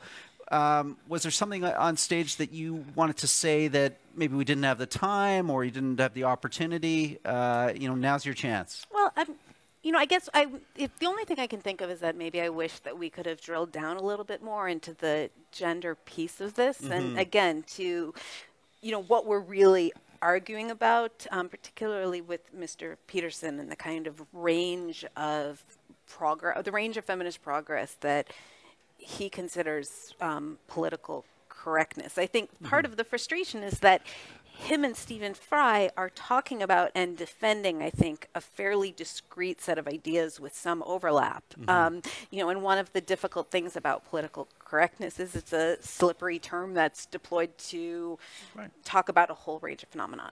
Yeah, and close down conversation and open up conversation. How did you feel, Michael? There were some points there, some points of sharp exchange. We appreciate that at the Munk debates. I mean, this is not a place for shrinking wallflowers. But any unsaid thoughts? Anything that you want to put a point on now? I think you have to hold people intellectually accountable, and to deny some of the things to Michelle that he said, and to present himself, Mr. Peterson, in a certain way without seeing some of the abhorrent things he said about women and other minorities, I think demands an engaged response to him.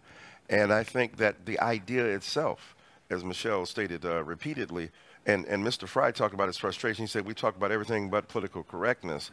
Well, the reality is political correctness rests upon some serious political work in this culture, in Canada and in America, that needs to be done. And what I tried to, in terms of giving a brief genealogy, we didn't have political correctness as long as white, straight men were in charge. There was no argument about, let's get this right. But when people who exercise power no longer exercise absolute power, still predominant power, then there's an argument. And I think, to Michelle's point, about gender, about the workplace, about race, about sexuality and the like, I just think that it was a unnecessarily vigorous and sometimes sharply worded debate between us all. Michelle, final word to you. Well, if you are curious about the quote that I mentioned about, maybe this experiment with women and men working together, maybe it's not working. I mean, please do Google it. It's an interview with Vice. Did you promote one of your columns? Promote one of your columns? I don't know, but Did you promote your columns? and I guess me and Stephen Fry probably could have sat on the same side of another debate, but. Again, I feel like the phrase political correctness has expanded to cover a whole range of challenges to, I thought it was really interesting how much people were talking about their feelings, because when women talk about their feelings, right, that is politically correct excess, and when men talk about this feeling that they can't empirically define, we should all, I guess, I don't know, change in deference to that. Okay, guys, great thoughts. Let's go get a drink in the reception. Thank you. Let's do that, I'm man. buying, okay? Yeah, Thanks again.